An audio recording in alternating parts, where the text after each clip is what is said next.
Compass is heading into the final weeks of 2024 with a bang. On Monday, the firm announced its plan to acquire Christie's International Real Estate and Properties. According to a press release, the merger is expected to close in 2025 and is subject to regulatory approval.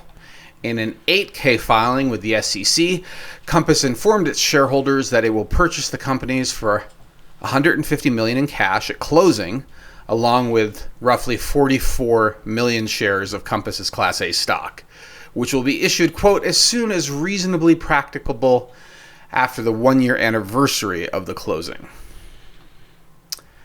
And with that, welcome to the House Einstein Podcast. I'm Osman, your host of the House Einstein Podcast. With me is Hamish Crab. Thank you, Osman. Very natural introduction. Was that natural? I don't know. I think it was very human. Yeah. Well, awkward. Well, we're trying to introduce a new topic today. Yeah. And Compass's acquisition of Christie's is a good lead to the topic of the day, which is understanding the brand positioning of major and regional real estate brokerages, as well as boutiques like the House Einstein brokerage. And before we really dive into it, we should remind you that this podcast is entertainment. It is not intended to be investment advice. It is not intended to be real estate advice, although we often talk about real estate topics.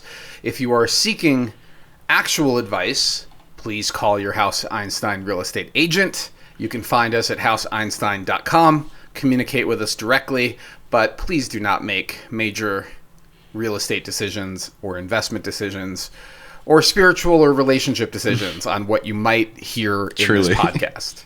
Yeah. Because we have no idea what we're talking about.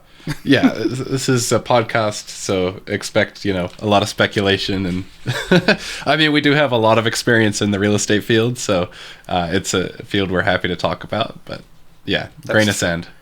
That is true. Over 20 years for me, and I'm the founding broker of House Einstein. And Hamish has a few years under his belt as well, but also helps out on all of our deals, representing 3 high-volume agents. So he sees more deals in a year than most agents see in a decade.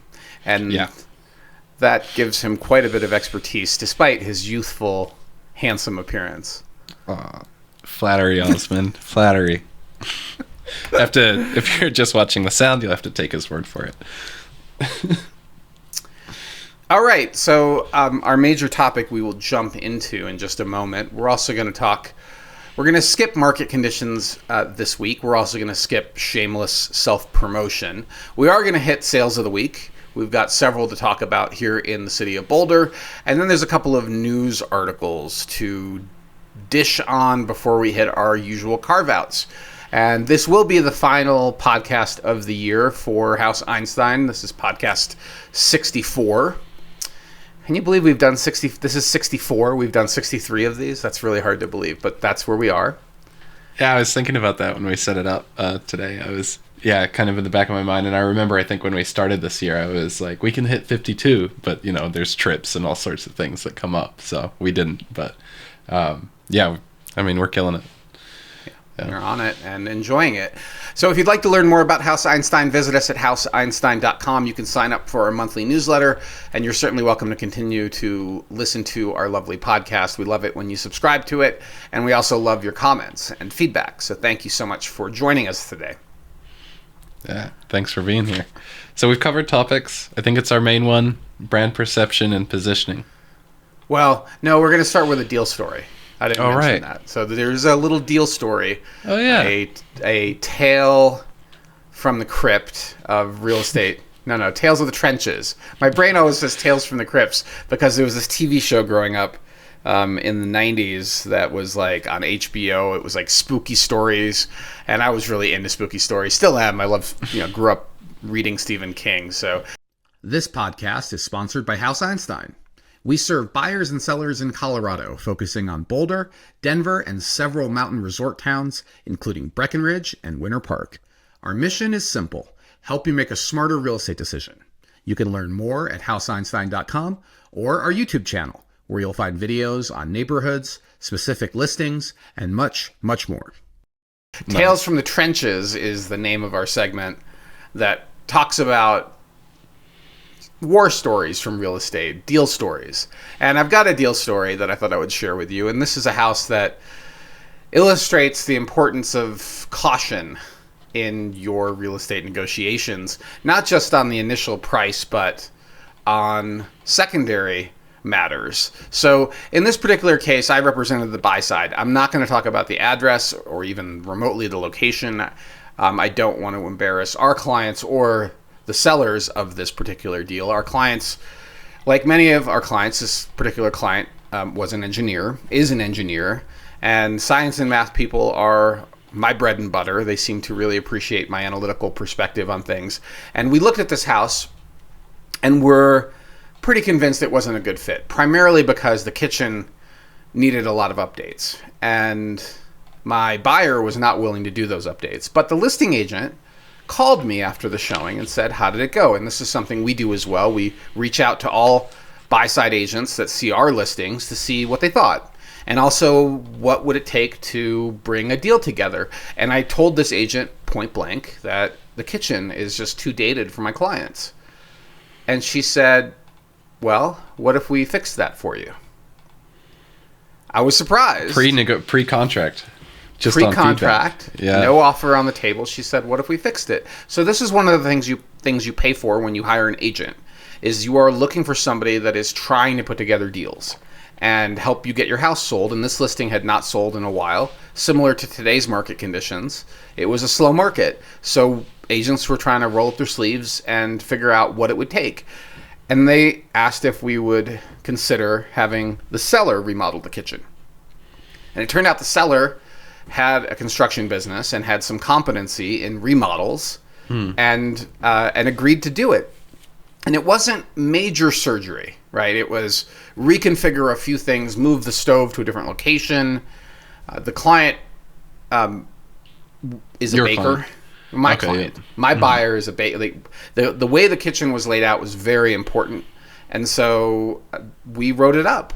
And it was actually a fairly complex contract. So this is pre-inspection negotiation, but it was a secondary negotiation. So usually the secondary negotiation is over things like how do you resolve a roof or a furnace or an issue, a sewer line, right?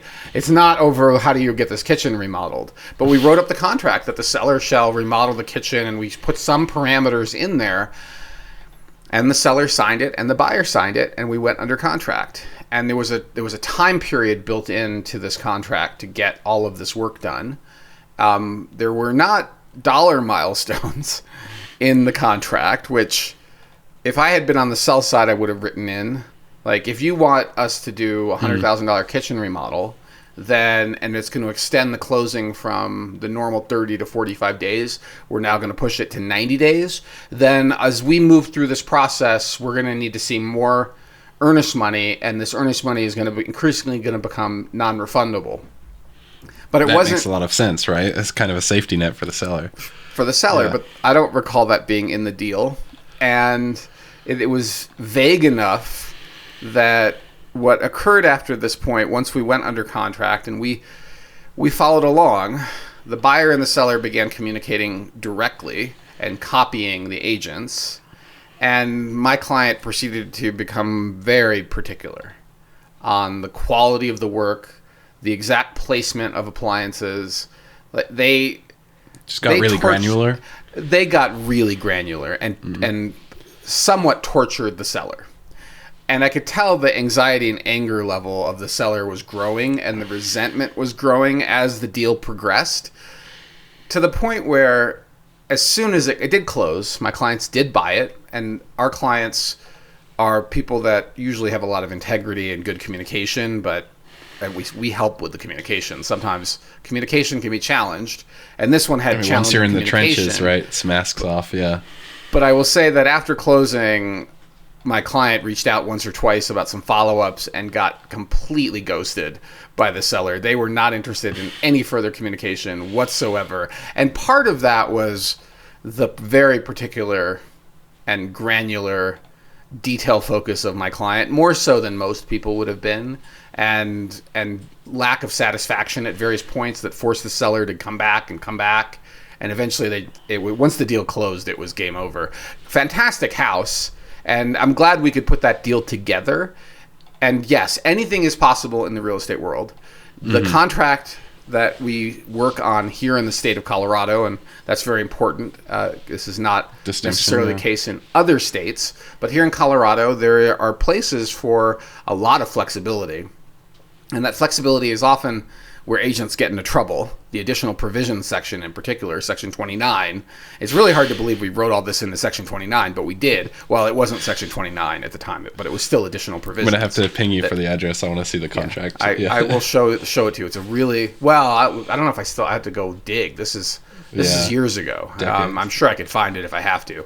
But it's a lesson, and that's be careful what you agree to, particularly with buyers and sellers who have opposing financial interests, and you may not know the level of attention to detail one or the other has, and you may find yourself disappointed.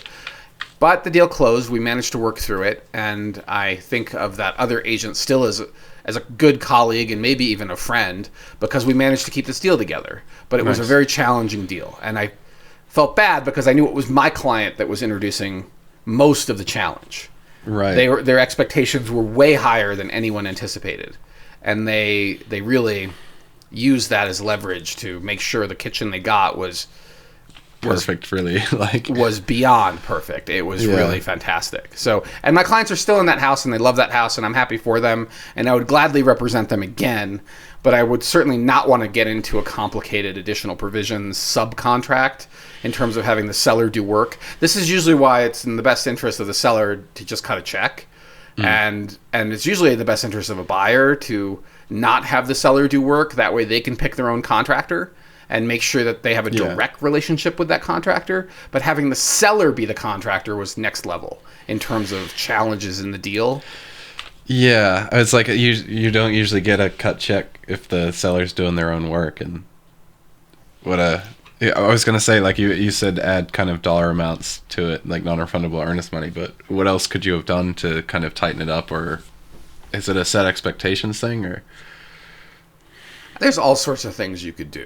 Mm-hmm. So when I said cut a check, by the way, I meant that it was usually a credit at closing. Right? Yeah. But, I mean, you could always have some sort of provision that a third neutral party makes the determination if there's a dispute. You could force people into arbitration if there's a dispute. This is where we should not be writing this as a contract. This should be, okay, it's complicated. Let's get an attorney to write these provisions. But that doesn't keep the agents from negotiating the deal points. So, in fact, it's a really good practice in the investment world for the principals or their agents, in this case, to negotiate the deal terms and then bring it to the attorneys. Do not have the attorneys negotiate deal points, because the attorneys they'll just run up the price. Well, not just that, but they're known to kill deals. And you need to reach principal agreement on how this is going to function before you bring it to the attorneys.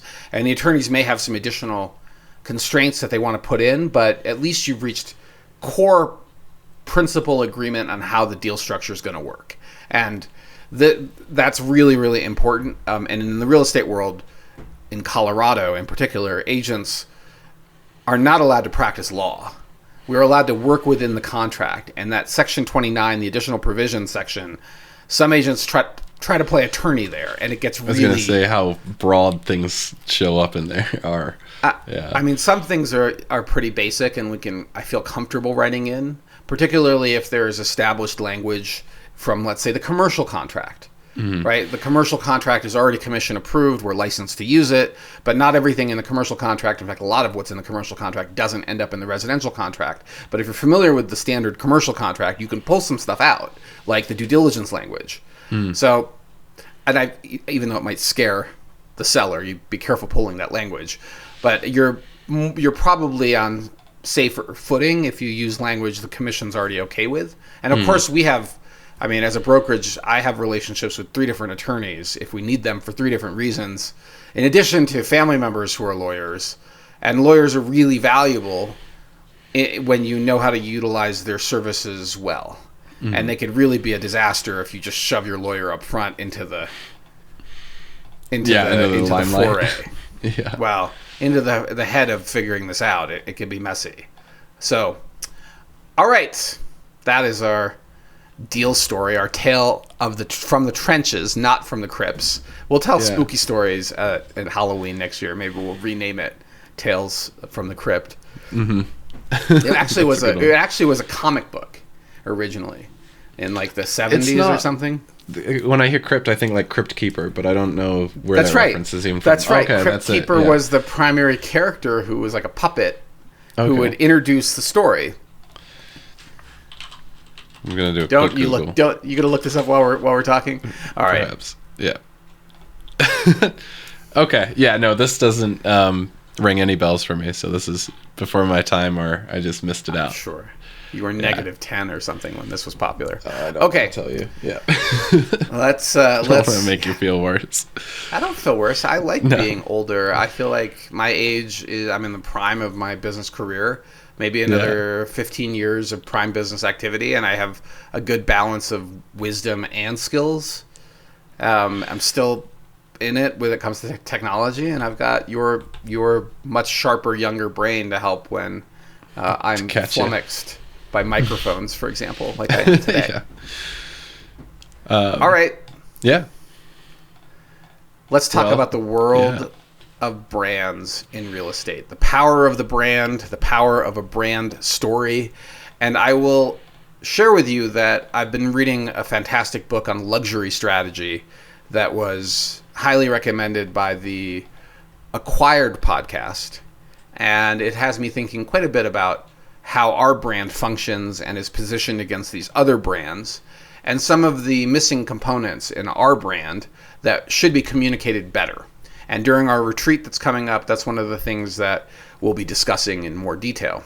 But I also want to back up to one more thing, in that our intention is not to aggravate or annoy our colleagues at these brokerages, but to also share our honest opinions and perceptions of these other brokerages. And I want to be careful because there are fantastic people at all brokerages, but brokerages have a brand perception in the marketplace. So when I share my perspective, or you share yours, Hamish, these are our professional opinions. These are not gospel, right? And this podcast is entertainment, right? And the reason I'm saying those things is that I just heard about when McDonald's and Burger King took off the gloves in the 80s, and Burger King had an ad with Sarah Michelle Gellar, and she was a child. And she went into this little a rant on how McDonald's burgers were 20% smaller or contained 20% less meat or something like that. And McDonald's immediately sued. The advertising agency sued Burger King and sued the actor who was like 5 years old at the time, or 6. Oh, of course. Right, in response. And so this is not an ad. This is just our opinions. And our opinions could easily be wrong. And there is a hesitation for brokers to discuss other brokerages, but I think that this is one of those transparency issues that most consumers of real estate services, they certainly have brand opinions, and so do agents of other brokerages. And so these are just our particular opinions. Okay, have I CYD'd it enough? I think so. I think this is more of a fun topic, right? We're not trying to get into the weeds or really get too granular on it. It's more of like, here are some big names and also some smaller ones, and here's kind of how they come across in my mind. Or at least that's how I'm going to approach this. Yeah. Okay, that sounds good. All right, let's jump into it. And we're going to break this up into a couple of different categories. We're going to talk about the legacy national brands. We're going to talk about some newer national brands. Then we're going to discuss some regional boutiques, typically in luxury markets. And then we're going to wrap it up with some of the new discount or tech brokerages that have appeared on the market in recent years. And we may not get right their latest offerings and structures at all because it's based on our experience here in the Boulder market, not necessarily at the national level. Boy, how many caveats can we do to this podcast? Let's just get into it. So legacy national brands, okay? Yeah. So who are we talking about? We're talking about RE/MAX. We're talking about Coldwell Banker. We're also talking about some older brands that are still kicking around but don't really have much of a market presence here in Boulder or Denver. Century 21, ERA, Better Homes and Gardens. And what is ERA? Already showing my knowledge, right? These are owned by Anywhere Real Estate, which is a publicly traded company. It used to be Realogy. That's Coldwell, and I think Century and Better Homes and Gardens. I'm not sure if they're all under that same umbrella, but there is a publicly traded company that has a whole bunch of different real estate brands. And I'm not sure how they even distinguish these brands within their portfolio, other than my suspicion is that there may be some locations where Century 21, for example, still has a significant presence, even though they have almost no presence here in the Boulder market. In fact, I can't remember the last time I saw a Century 21 sign, although I have seen one. I think it was a Denver agent that brought that sign up in the back of their car and slapped it down in the yard in Boulder. But I don't see any. So the first question is, does it even matter which sign is in the yard? And the answer for a buyer is it shouldn't, but it does. Yeah. You can't get away from the psychological impact of branding. In fact, this book on luxury strategy, one of the things it mentions, I was going to quote you some stuff from it, but one of the things it mentioned is that the only unbranded luxury product is gold. Everything else that's luxury is branded. Yeah, good point. And I mean, gold's kind of advertised, right? It's not luxury inherently. It's just sparkly and gold. Well, I mean, I think some people would disagree that gold is luxury inherently. Some people would also say gold is currency, but let's not go down. We actually dive into that later in the pod. Yeah, it's a very dangerous topic. We do talk about gold later in the pod, but let's not get distracted by that. So RE/MAX, my experience of RE/MAX was when I first joined RE/MAX.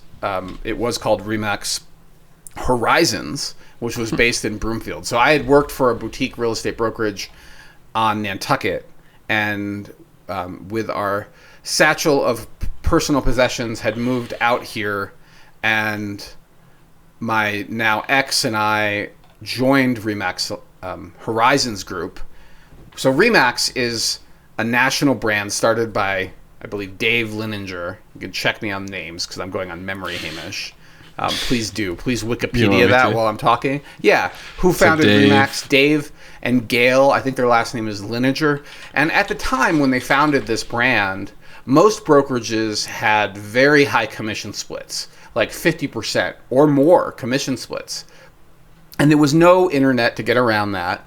That's what real estate agents paid the house, and the house gave them a desk. The house gave them access to the MLS, and usually the MLS wasn't digital at that point. It was like a Rolodex of cards. And the house gave them, and still does, give them a brand to hang their hat on. And RE/MAX came along and said, why are you paying all these commission splits? We'll just charge you a flat desk fee. And they managed to sign a bunch of agents, and they very quickly expanded into a national brand. RE/MAX was founded here in Colorado, and individual RE/MAX brokerages. Am I wrong on anything I've shared so far? Nope, and that's news to me that it's Denver-based. Yeah, that's cool.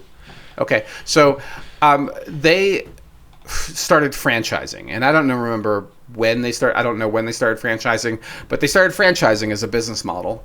And here in the Boulder market, RE/MAX Alliance was a franchise that went around and acquired other RE/MAX franchises. And today here we basically have two major franchisees, RE/MAX of Boulder and RE/MAX Alliance.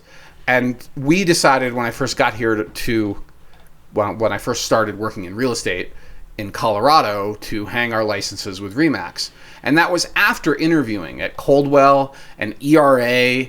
I met with a bunch of different brokerages, and I was really astounded by their lack of interest. Not their lack of interest in us joining, but their lack of questions about who we were. Right? They didn't care that I had an MBA. They didn't ask anything about my professional qualifications. They didn't They didn't ask about me working in the investment community. All they cared about was I was licensed and I was willing to pay a desk fee, and I would agree to the split schedule. And then they would give me sort of a generic book of what I got. And some of them, like Remax, had a high desk fee and a smaller franchise fee. So Remax evolved. They no longer do hey, it's just desk fees. They do splits too. And they're described in various ways. I eventually grew so fed up with their monthly invoice to us. Oh yeah.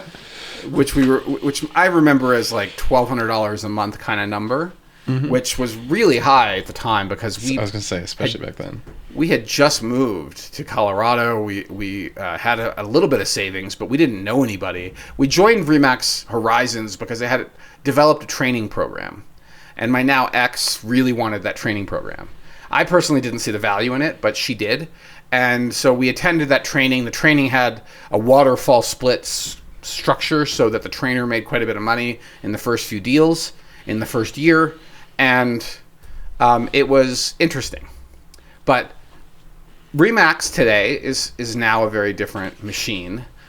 Coldwell Banker as well. They introduced sort of a luxury version. I think it's like the Remax Prestige or Coldwell Banker Prestige to try to distinguish themselves from the ordinary salt of the earth Remax and Coldwell Banker, but it's the same brokerage, right? Yeah. Okay. I'm trying to think of a euphemism, but it's gone. Coldwell's even older than Remax, and you want to look this up while I'm talking? What year was it I've got founded? their About Us on here, but oh no, go to Wikipedia. Just skip the About Us thing. 1913. Yeah, really old brand, right? Yeah. They've been around a really long time. Oh, and what year was Remax? I'm sorry, 1906 founded. Okay, what year was Remax founded? Oh shoot! So I pulled open all of the websites for the agencies that were going, but I didn't pull over all the Wikipedias for them. So that's okay. We can wait. I think it's probably 70s era, is my guess. Yeah, it looks like 70 to 76, 73 by Dave Linenger and Gale. So many years later, Remax arrived on the scene with a new commission structure for their agents. And by the way, if you could fog a mirror and had a real estate license, they would be happy to have you on the team. Because their perspective, and my opinion of this is my opinion, okay? Let me clarify it. That's how I perceived it when I interviewed with these brokerages, was they had very few questions for me. And they were mostly, they would show you what they had to offer. Are you compliant, right? Yeah. Well, they had various things to offer. Like Remax had its catalog of different marketing materials, but it was all very generic. And I really was kind of taken aback that they weren't asking lots of questions about me and my now ex and what we brought to the table. And that was just like, hold up. But we did end up with Remax, and so for the first few years, that's where our license was. And then when the financial crisis hit, they jacked our fees in response, and that was impetus to go start our own brokerage. And I'd been working for an investment firm, by the way, at the same time that we were you're Remax. moonlighting as an agent, right? And like more full-time the investment I was firm, working nights and weekends. I was staying late at the office in Denver for the investment firm I worked for, and I was working on the weekends in real estate. I was writing blog articles. It was basically it felt like two full-time jobs for 3 years. Yeah. And not a lot of fun time. But that's what founded that first brokerage I created, was having that experience. And Remax was fine, but it felt very much like swimming with sharks. Like the senior agents in the office didn't feel like they had any interest in coaching and training or probably answering didn't look questions. at you twice, right? Yeah. Well, they looked at you like competition in the office, not like they're actually a team. And that's why when I talk about our team, we're just so fundamentally different than my personal experience in working at a brokerage. I mean, this came up at lunch yesterday, right? This came up recently. Yeah. So Century 21, I just remember the yellow coat ads from childhood. Like, that was their advertising shtick. I haven't seen, like we mentioned before, much presence here. ERA had an office up in Longmont, and I did interview there. And that was the worst experience of all the interviews I had. So that was very quickly off the table. And Better Homes and Gardens is a magazine from probably the 1950s or 60s that then branched out. Do you have that page open? Oh, I've got to find it. Keep going. Okay. So that magazine was super popular when I was a little kid. In fact, I'm pretty sure my mom subscribed to it, and it was at my dad's office. He had a medical office, and it was in the waiting room. And so I remember seeing it, and then at some point they expanded that brand into the real estate world. So it's not uncommon to take an established brand, and we're going to talk about that later, and then place that on top of a real estate brokerage to attract buyers and sellers. Okay, what's your opinion? Now, I've gone through my sort of take on Remax and Coldwell and Century. What's your take on these legacy national brands, Hamish? Yeah, right. I mean, I had a brief intro into real estate when I was in high school, around 2017. And after that, I got out and kind of didn't really think about it too critically. And now that I'm back, I think there's a difference between how you look at it when you're inside the business and when you're a client or a consumer. I'll say Remax kind of just screams generic, and that's kind of what you see, right? Is it's everywhere, it's ubiquitous, it's Remax is Remax. There's probably good and bad in it, but it doesn't really kind of communicate any sort of confidence or knowledge or really anything to it other than like, okay, that house is for sale. I'm thinking like, you drive up and see the sign. Caldwell Banker does, and I'm being just completely honest here, hearing just the word banker in the name kind of adds that like, okay, money, so maybe it's a little bit more. But that's about as far as my analysis went for it. Better Homes and Gardens I haven't heard of. Is that right? Better Homes and Gardens? These poor agencies. Well, yeah. I mean, look, so that's the reality. Even though you've done all these deals and you've been in this company for 3 years, and we live and breathe marketing and branding, and we're in the game, there's no presence. And you're right. Yeah. Most people also don't do their homework, but they will be influenced subconsciously by the word banker. Yep. And in fact, the investment firm I worked for in Denver, which has been very successful, when I heard the founder talk about why he chose the name, it was exactly because it sounded well established. And that's not a bad strategy, is call yourself Well Established Realty, and you will get that aura of being... Well, there's like Stratton Oakmont, right? For their Wolf of Wall Street. Yeah, it just sounds good, so we're just going to run with it. So. Yeah, it sounds good. Yeah. And so... that's the level of depth of perception that most people do. And Remax and Coldwell, and maybe these other brokerages, introduced a premium brand to try to compete in luxury markets because they're perceived as sort of middle or down market brands. And so they're luxury signs you will see around. And they've gone, and we've spent a lot of time talking about font recently. They use font that connotes luxury. Century 21's interesting. I remember seeing that as a kid. I think it's a little bit larger in New Zealand. I'm trying to think of any other brokerages that are international that I could recognize. But Century 21, is definitely in New Zealand and still pretty big, I think. It might be. Internationally, It might be much bigger than in the United States. But one thing I want to mention, and this is really important for our listeners to understand, the brand does not reflect who you actually get as an agent at all. No.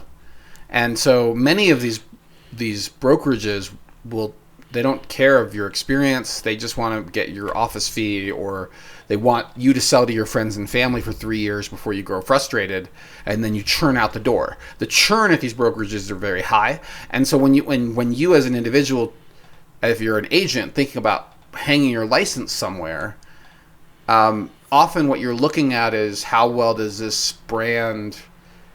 Like if I hand somebody a business card that says Coldwell Banker, because it has the word banker, will they think I'm competent, even though I just got licensed yesterday?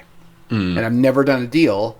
I now have Coldwell Banker in my business card, or Remax, or anywhere else. Will that create the impression of credibility? And that is what, in my professional opinion, that is something that new agents look for. Is they choose a brokerage with a well-established brand because that gives them that perception that they know what they're doing. I'd also say there's, at least when I was, because I work for the team. I support the team that's now suddenly a bio segment. I help out the agents, but I do not have my own clients, and I'm very happy that way. when I was looking at it and when I had my brief intro into real estate, I was thinking at it from a cost perspective. I was like, if I don't have to pay a split, and it's just monthly, that's fixed expenses, and then I can focus on, making good money through deals. This is not at our brokerage. No, to remind everyone, he's talking about the first company he worked for, not House Einstein. Yeah. But just kind of like my mindset, right? Because there's like the establishing credibility, and then it's also like I have to hang my license somewhere, so maybe I'll just go somewhere really easy, and so like a low barrier to entry. But then also like if you're smart and you're beginning, you probably want somewhere with great mentorship. But of course, the barrier to enter that brokerage becomes a little bit more difficult. That's right. I mean, we tell at least, I would now say twice a year, new agents reach out to me and want to join, and I tell them the unfortunate news for them is that we don't take new agents. And in addition to not taking new agents, there's a gauntlet to joining House Einstein. So here's the deal that most people really also don't know. The other thing they don't know is that most agents are not like you, Hamish. Most agents are independent contractors with the brokerage. They are not employees. And so independent contractors can have their own business practices, and even though they have an employing broker that's supposed to be supervising their transactions, we'll come back to that. They are out there doing their own thing and behaving in whatever ways they want to behave, in line with, in theory, with contract law, with the regulator, in which case in Colorado that's DORA, and if they are on the MLS, they are also required to adhere to the MLS rules of behavior. And there are ethical standards and codes of conduct, but it's largely self-regulated. It is, yes, we have a regulator, but the professionalism is not file an a complaint, item. essentially. Yeah. You have to file a complaint if you want them to do anything about it, and they're going to side typically with the agent anyway. But if you're unhappy, let's say we submitted an offer 2 days ago and heard nothing. 16 hours later have heard nothing. And I'm like pinging the agent to respond, and finally they do, claiming that they didn't get that the offer was in the spam folder, and also they didn't say anything about the phone call. I called them. The voicemail, yeah. They didn't mention the voicemail, so that's a very unprofessional response. Like I get like an offer submitted at 5:15. Maybe you didn't see it. Although I check my email till the next morning, maybe, but yeah, I'm checking my email in the middle of the night if I go to the bathroom, right? It's like it's notifications on the phone, but benefit of the doubt, right? Whatever, that's fine, but that's not necessarily something the regulator is going to care about, and it's certainly the brokerage. If you called me and said one of the agents on the team, is not responding to my phone calls, I'll call the agent and be like, why aren't you responding to the phone calls? But I'm not going to fire them over one cranky person on the phone that I don't even know. We're going to try to get some accountability, and our team works better than most. But think about a brokerage with like hundreds of agents one employing broker. What do you think the employing broker is going to do? Not much. If they're even there, right? At that rate, that volume. Right. Yeah. That agent is an independent contractor. They are not an employee of the brokerage. So just keep that in mind. Even though certain brokerages may have behavioral standards, performance standards that they expect you to meet, that's more likely to be a regional boutique than a big national brand. Which, all right, is it time to talk about the regional boutiques, or? Well, I was thinking we should move first to the newer national brands, and we'll keep drilling down. We'll hit the regional boutiques last. So we'll do the newer national brands, then we'll talk about some of the kind of discount or tech brokerages that have come and gone or are still here. And then we'll hit the regional brands at the end. We'll make you wait a little bit for the regional brands here in Boulder that we are familiar with. Make you stick around. Well, also regional brands. Actually, the boutiques in Aspen and the boutiques on Nantucket, I have a lot of familiarity with. Yeah, good point. So it's not just our local market. Oz, you've been watching Compass since it came about, haven't you? I have, because when they came in... So let's jump into the newer national brands. Hamish, have you got the Wikipedia page up? Oh, we'll get Compass going. Keep going. Yeah. All right, so I think this was maybe, I want to say 2010. What year were they founded? I pulled up Compass, the item, not the real estate brokerage. Give me just a moment. That's all right. That's okay. I mean, we could pull up. We've been looking at their S1 too in preparation for this podcast. 2012, it looks like.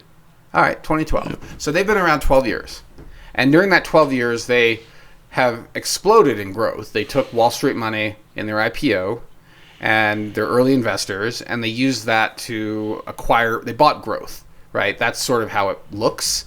And again, Compass, don't sue me. This is just my perception of being an industry player, that they took that money from investors and they used it to acquire talent. They paid for some of the best agents in the business. They figured out who are the top 5, top 10 agents in the market.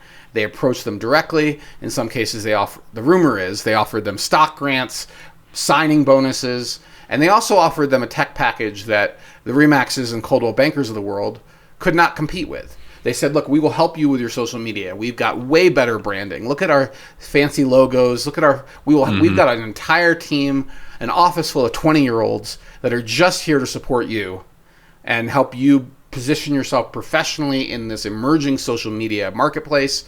Photography, videography, way better branding, way better office. We're also going to give you a CRM. We're going to give you technology that will help you target leads better. Like, there are all these things that they offered, and they did convince a number of agents to join them. And my understanding, okay, on the outside, is that the agents that were the first ones to join an individual office are known as the founding agents. Right? And that's how they work. But I'm not a Compass agent, and I'm not interested in becoming one, right? Because, as I've called it before, the way I look at Compass has been that it's a very shiny wrapper. But the agent you get is still the same agent when they were at a different brokerage. Maybe they've gotten a little better at their job, or maybe a little worse, but that's who you're hiring. The jacket they're wearing... down to the individual. Yeah. Yeah, or their team. And there are fantastic agents at Compass, and there are horrible agents at Compass. And there are fantastic agents at Remax and Coldwell, and horrible agents at Remax and Coldwell. Because it's the agent, not the brand, that you're buying, that you're paying for. So at least that's my perception. And maybe some of the agents use the technology that they were offered, the CRM, the listing videos, and maybe some agents don't. But Compass really moved quickly. Their stock price, fell apart. It went from whatever. You could pull up the chart. You've been watching that closely. But my memory has been like $80 to $3 in the course of like 10 years. And so the stock grants, I don't know how excited those founding agents are with their stock grants. I don't know what agreements they signed. Did they sign non-competes? How many years are they locked in? I suspect at some point we're going to see some of those agents depart, because Compass's size and market position, or perception of the brand, is not necessarily the most attractive in certain luxury markets, right? So, for example, Coldwell went in and bought a boutique in Aspen that had been up there for a long time and dominating. They went in and did a deal, and now that brokerage's name has Coldwell in the beginning of it, which is sort of funny. And we saw the same thing on Nantucket, where larger regional brokerages came in and acquired smaller ones and merged their names. So... and in this particular case, and this is coming back to our lead story, right? Christie's. Yeah. Compass acquired Christie's for $444 million for a reason. And that reason is called Sotheby's. Right? And to compete with Sotheby's, or? Well, for sure, but it's really the perception of the brand, right? The way that legacy of Sotheby's has been around a long time in the auction business.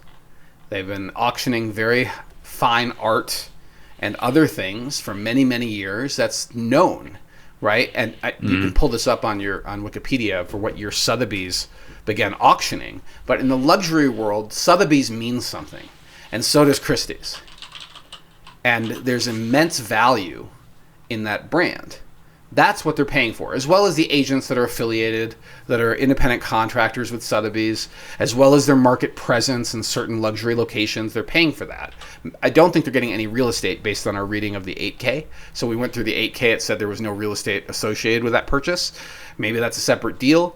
It makes sense that it would be a separate deal, but that's the value of these legacy luxury brands, of which Coldwell is not, and either is Remax. And both Coldwell and Remax have attempted to create a luxury version, just like Toyota attempted to create a luxury brand with Lexus, but Lexus still isn't perceived as a luxury brand, even though the performance of Lexus is better than Mercedes or BMW or Porsche. They're more reliable, more luxurious, but they're not treated or perceived as luxury brands the way those automobile manufacturers are. And that's largely because of legacy.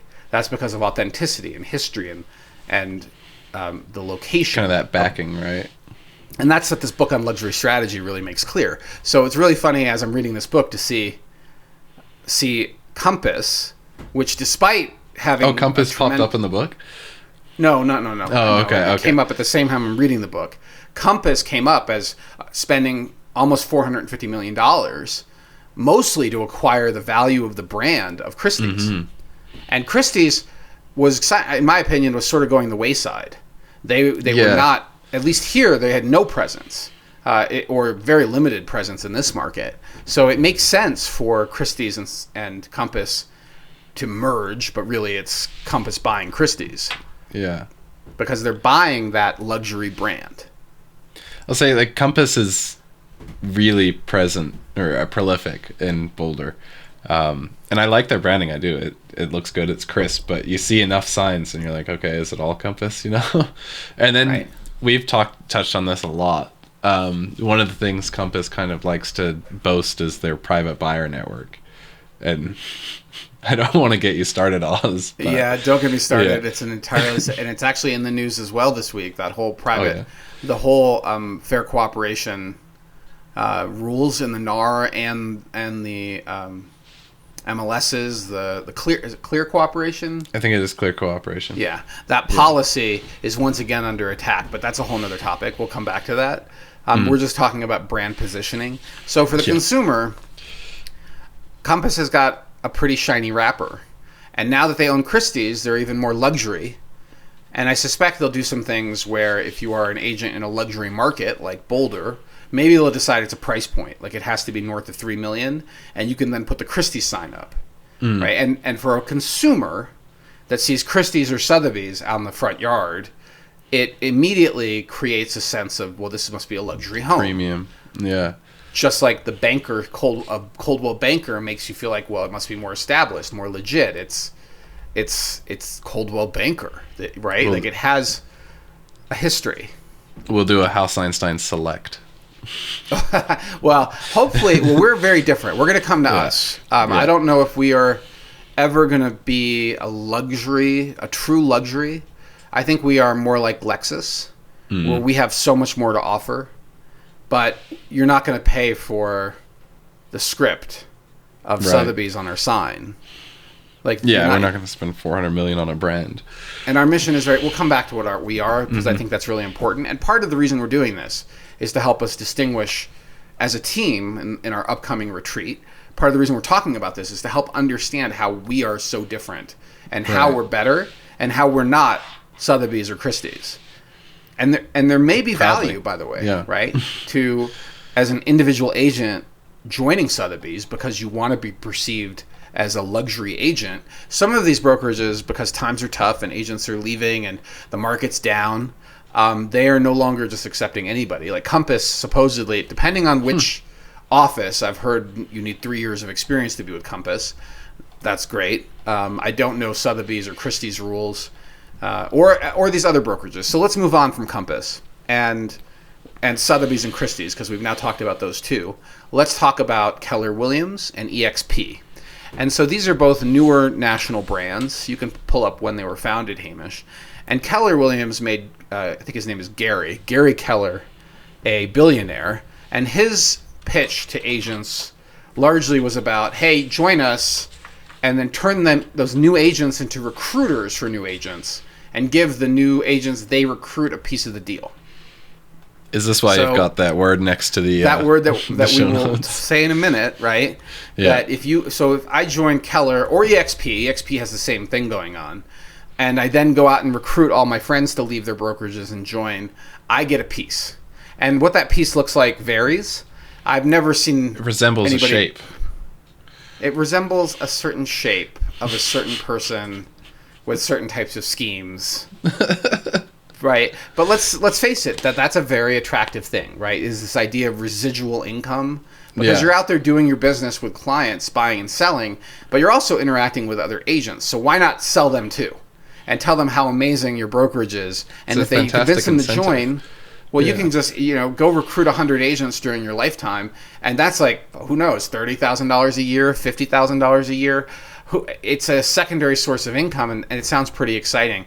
That's the pitch I have heard from both Keller and EXP.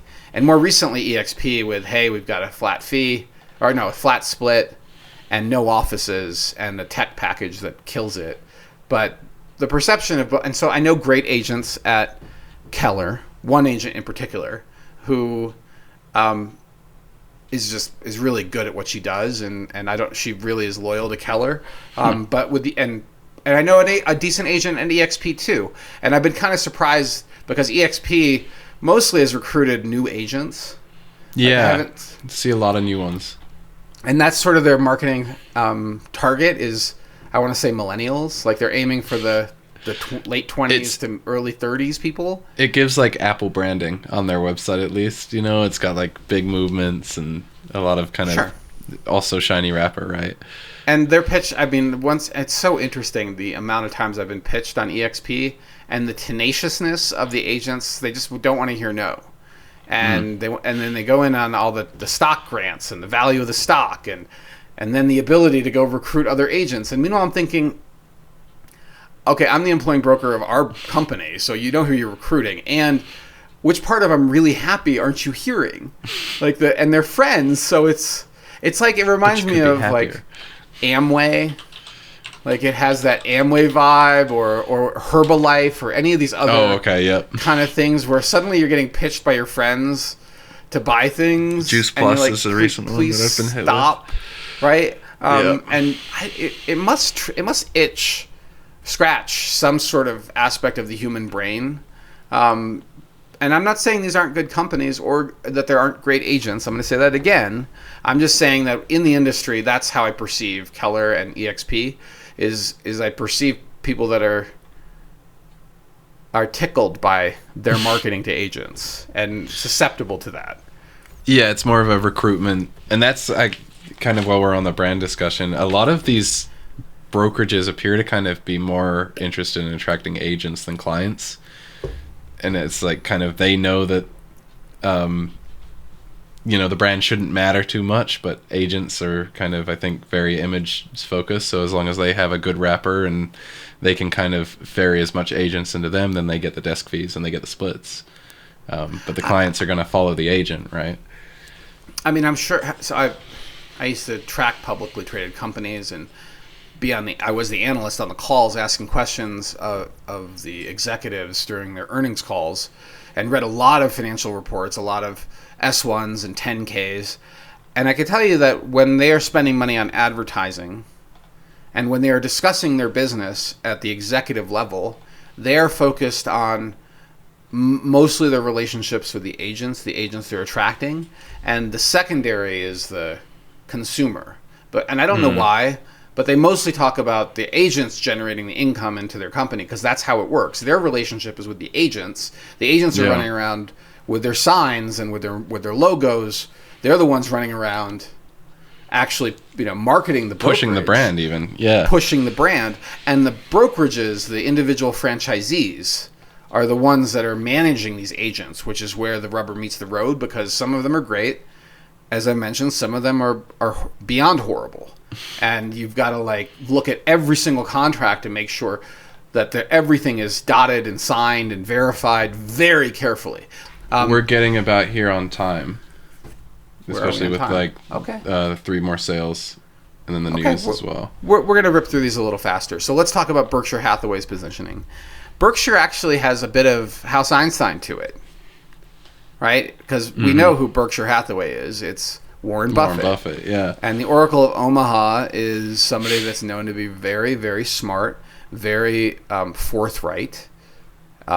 Thinks of as advising, right? He clearly, his business model, his practices, his value investing approach has made him one of the wealthiest people on the planet and made a lot of other people very wealthy.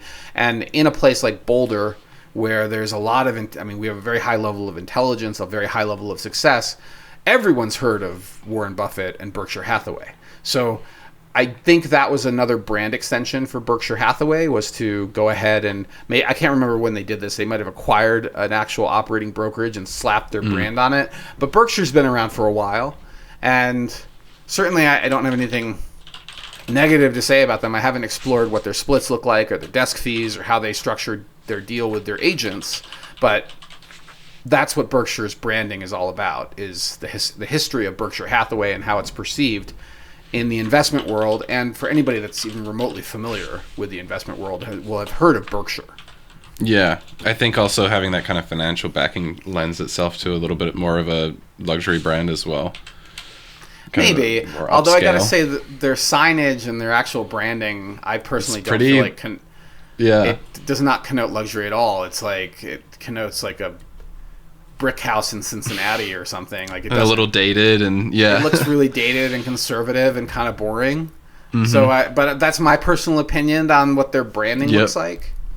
Doesn't mean they haven't had great agents and still have great agents. Again, I keep saying this because I don't want somebody getting upset with me because I'm attacking the agents. And we have a lot of good agent friends in other brokerages. So we also, and we do deals with them all the time. And I'm sure they have their opinions of these various brokerages too.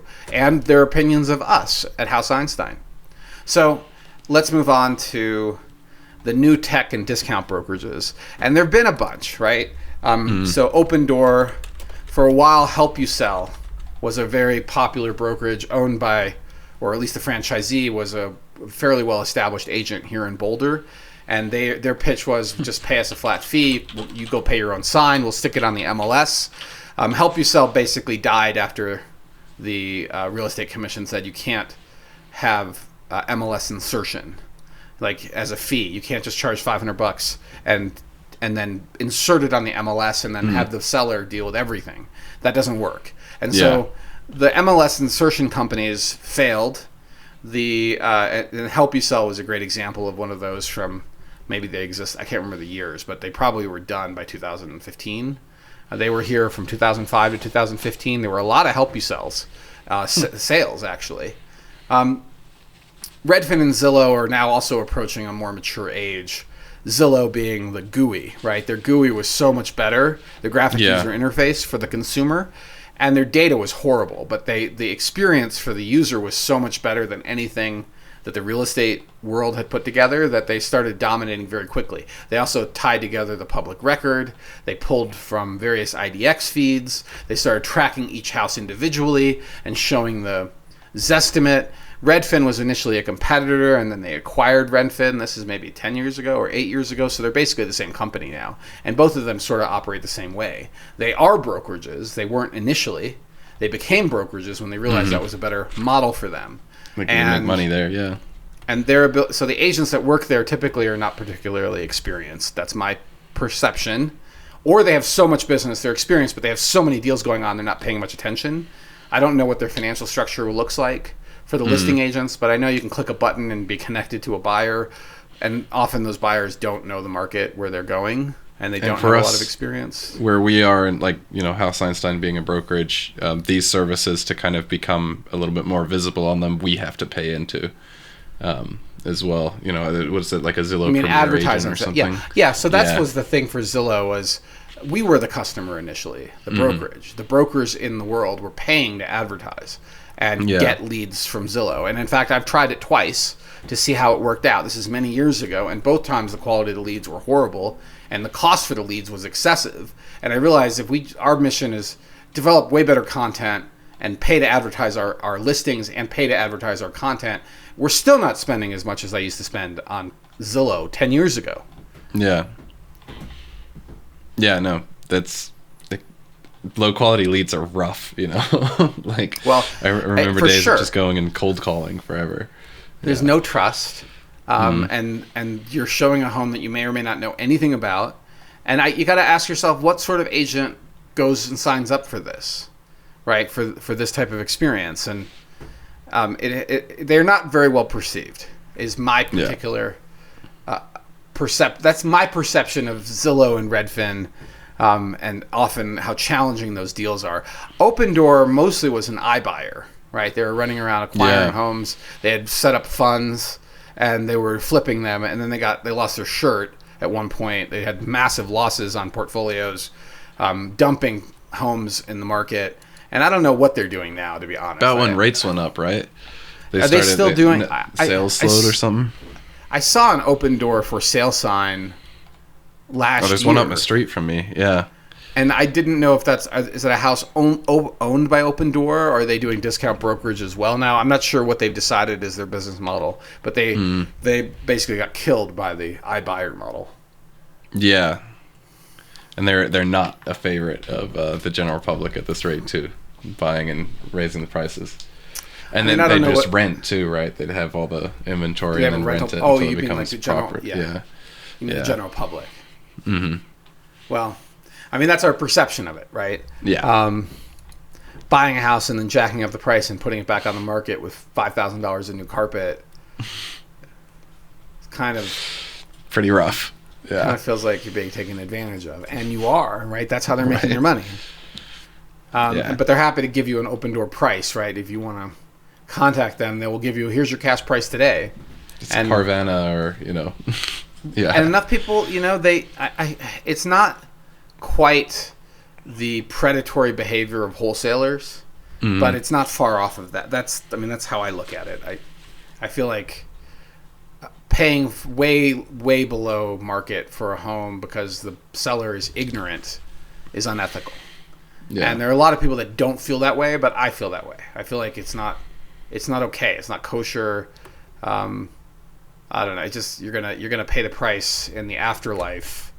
It's bad karma. Pick your whatever favorite ethical reason for being a good human. It's not being a good human taking advantage of people that are ignorant on the value of their asset. So, okay. I completely agree. All right, we've covered a few of the new discount tech brokerages of various companies that are trying to, break the cartel, and then we are down to our last one, which is our regional boutiques, and we're going to mention some of the ones that are here. And those include 8Z, Mile High Modern, Porchlight, and they are typically filled with competent agents. In my particular experience, most of them I've worked with have been great.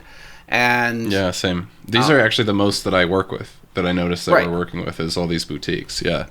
The boutiques, I think the reason is that here in Boulder and in Denver, we are very open to these smaller, very focused agents, brokerages filled with agents that don't care about the value of the brand. And so I will mention, for example, that when I left Remax, my business exploded upward, not downward. When we launched our first brokerage, which is not this company, but the predecessor, my ex and I had a lot more business within 6 months than we ever had with Remax. Yeah. And, really cool. And that could just be a time of how long we had been in the market. But it was night and day. The perception, buyers and sellers in Colorado and in Boulder in particular are very open to boutiques. And I think this is true of other luxury markets as well. On Nantucket, where I got my real estate start, there was very little presence of any national brokerage at all. It was all boutiques. It's now changed. And that recently, I think that was the same deal up in Aspen. Every time I went up there and looked at who's playing in this game, the top agents were all with boutiques. None of them were with national brands. Yeah.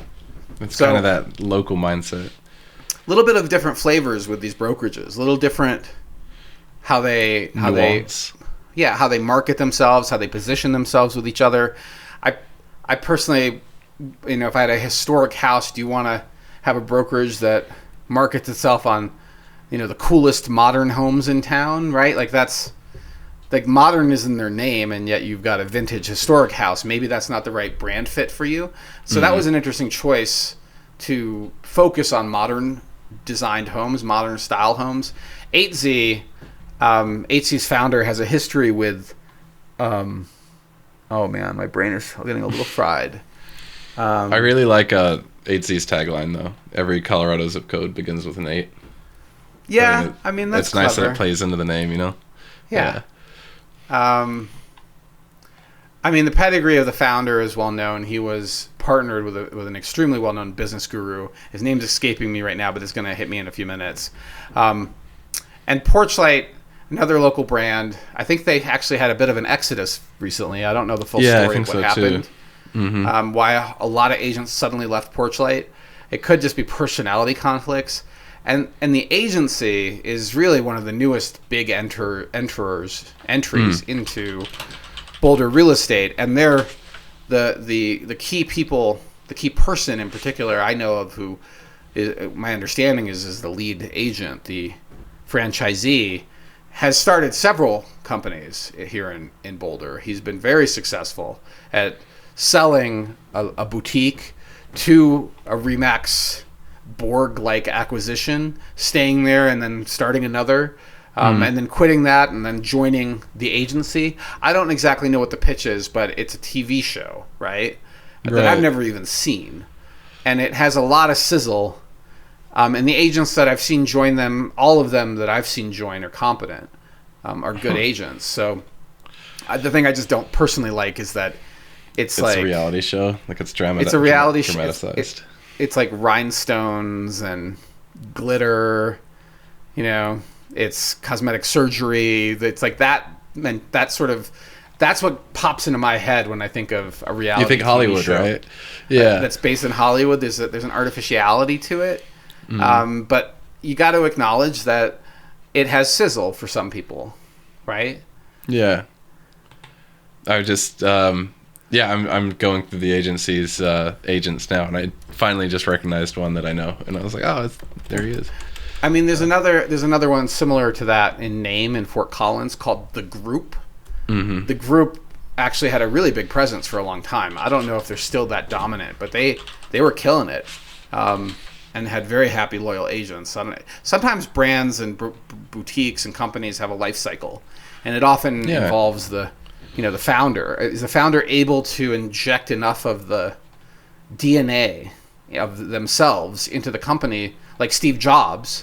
Is there enough Steve Jobs in today's Apple? I think I would say yes. He was very successful in injecting his personal design ethic and focus into the Apple Corporation, so that it has continued to be successful after he passed. Yeah. That's the thing, there's, without tooting our own horn too much, right? Like there's you're a little bit more nimble in a smaller company. When it's smaller, there's that kind of group of feeling of community, and then there's also that local sense to it as well. We're all very Boulder adjacent or Boulder based, or very into the market that we live and serve, and so much so that the company that we work for and that we live in, exist in, is within Boulder. I think it just kind of adds a little bit more pride there. So you're more competent, and not a broad rule, but you're more competent, and larger players are more likely to kind of fit and nestle in something that's a little bit more rooted in the community. My take. Speculation. Yeah. I mean, that's a good take. I often wonder why some agents just never leave their brokerage, even though the brand perception is not particularly amazing. Like RE/MAX and Coldwell, I think, as I said, they're national brands, but they don't have any of the sizzle of Compass, and now Compass Christie's, or they Sotheby's. come across a little generic. Yeah, they're kind of generic. So why there's some great agents? Why are they still at this brokerage? And often my perception of that is, for the RE/MAX brand, they got in early, and they don't pay a franchise fee. They've got this sweetheart deal. And they're so busy and growing in their business anyway that they don't see the value of switching, because switching has a cost. So why would they suddenly give up 20% to EXP on all of their deals forever? And I don't know if that's exactly EXP's. I can't blame them either, right? I've heard it is, but I don't know if that is true.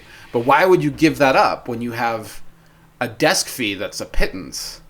And with a brand like Coldwell, when I interviewed with them, they had a waterfall, and it was basically very unfavorable splits until you paid Coldwell about $30,000. And once they made their $30,000, it was basically zero, right? That's how it sort of played out. It was like in this 3 or 4 tranche structure, and then it reset every year, which was like, okay, start over again. The first 2 deals are for Coldwell, and all the rest of the deals are for me, right? And if you're doing an incredible volume of business, like some agents, there's a couple I know very well, why would you incur the switching fee to leave Coldwell to suddenly pay a lot more money, even though you have plenty, like your business isn't hurting? And especially if you're just running off of referrals and you don't necessarily, you're not really, you're not hurting. You've got a sweetheart deal. It makes sense to stay. You're you're one of the top 10 agents in town. Yeah. And you've been with Coldwell your entire last 20 years at least. And maybe that's where you even started. Why would you even consider switching? And that is, I think, why you see some of these often older agents that have been in the business 30, 40 years not switch brokerages, even though their brand is not fitting where Boulder is going. Mm-hmm. Compass and Sotheby's and Christie's are where Boulder is moving. We're becoming a more luxury-oriented market. And so for a consumer, that matters. And for the agent wanting to project that onto their listings, it matters. And attract listings from people that don't know that it doesn't matter that there's a Christie sign in the front yard. Mm-hmm. You're getting the agent. And that agent may or may not kill it. They might be... I'd say like Boulder historically is pretty anti-franchise as well. So even though you've got these kind of like more luxury national brands, I think the boutiques are still going to be pretty powerful. Compass is an interesting one because I see it a lot in Boulder, and I wonder if it has done a decent job of looking boutique or kind of feeling a bit smaller, because I didn't think Compass was national until I looked at this a couple of years ago. But I kind of assumed that it was more of a local place. I mean, I get so many generic emails from, it's like the same email from 10 different agents doing the same thing from all these different brokerages. So I have a better sense of how they actually are versus how they're perceived. And it's very different if you're a player in the industry, because I know it's not the brokerage, it's the agent. And some of these agents, again, are amazing. I think this podcast may ruffle some feathers, Hamish. I think we might get more comments than others. So I will apologize in advance if I got it wrong. And if my take on your brokerage is somehow offensive to you, I'm sure you have your own take on House Einstein. And you are welcome to put that into your podcast. Or you're welcome to leave a comment and tell me how I got it wrong. I can't wait to read the comments. So let's move on, Hamish, because we are at an hour and 11, and we haven't talked about House Einstein as a brokerage. Yeah. So let me try to do this in an efficient way. I don't want to take 10 minutes just to sell you on House Einstein, but I want to help position House Einstein against this other, this landscape of other brokerages and their business practices, not their practices, but their brand positioning. How are we different, and what is the story with us? We are a boutique like Porchlight and 8Z, although we are much smaller. From the start, my vision was more like senior agents that cost share, more like a law firm or consulting firm with senior partners and then junior partners. You've got rainmakers, and maybe you have juniors that are doing most of the heavy lifting, but the seniors are the ones that are guaranteeing the work quality. The seniors are the ones that are generating the leads and have the business relationships. And that's somewhat similar to architecture firms too.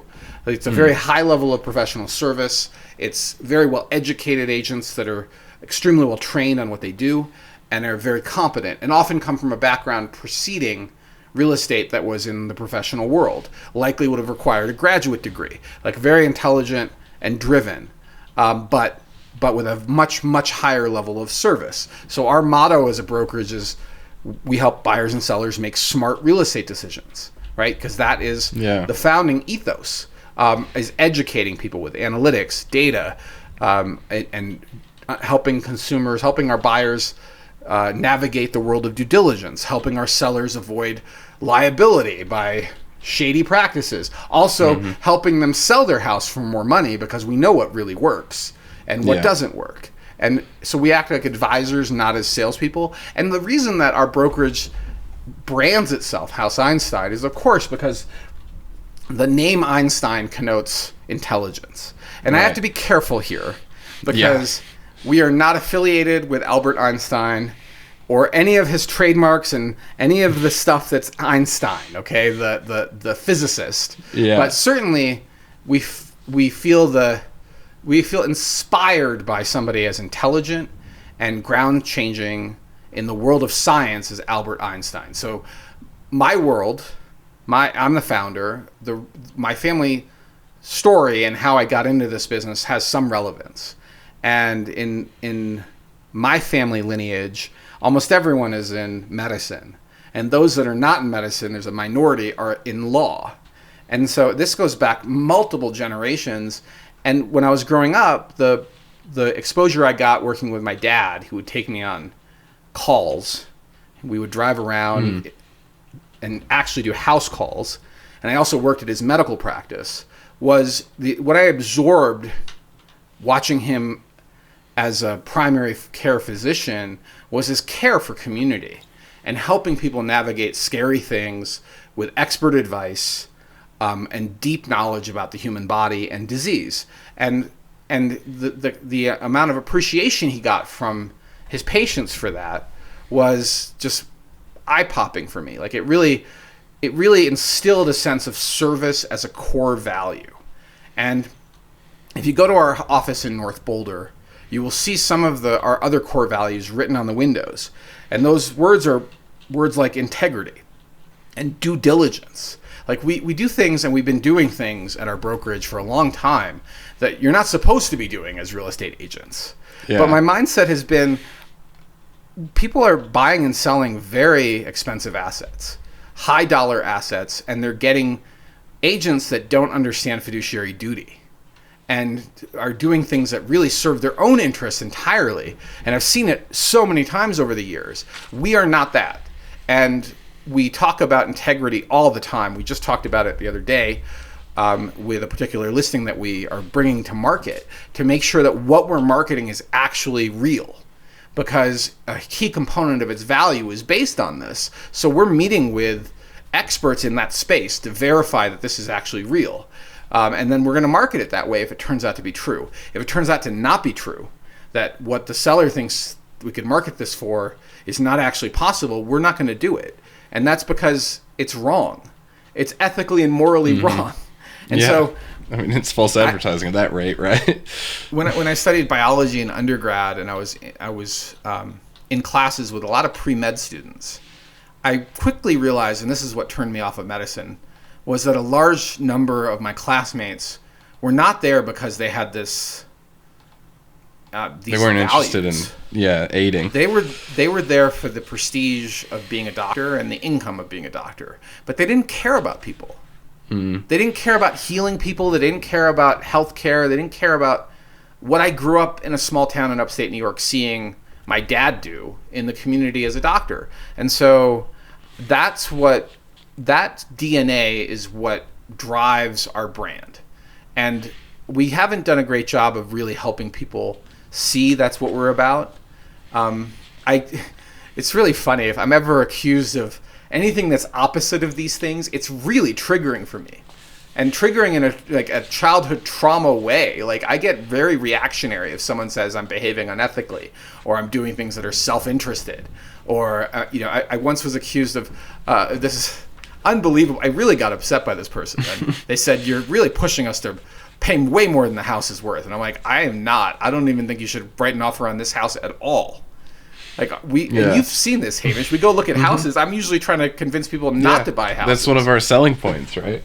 Like, we're going to show you what's wrong with the house, not just what's right. And hopefully you go in with eyes wide open. So that's where House Einstein fits. We are a small local boutique focused in Denver and Boulder. We do some luxury market stuff up in not Aspen yet, but we've done the mountain ski towns several times. Continue to do mountain ski towns. Usually it's an existing client who drags us up there because they really value our honest approach, and their values align with our values, and they'd much rather work with somebody they trust and that has earned their trust and proven to deserve their trust than some random agent from who knows, Compass, just up in the mountains, right? Right, they don't really know, and that could be a great agent from Compass. Again, please, Compass, don't sue me.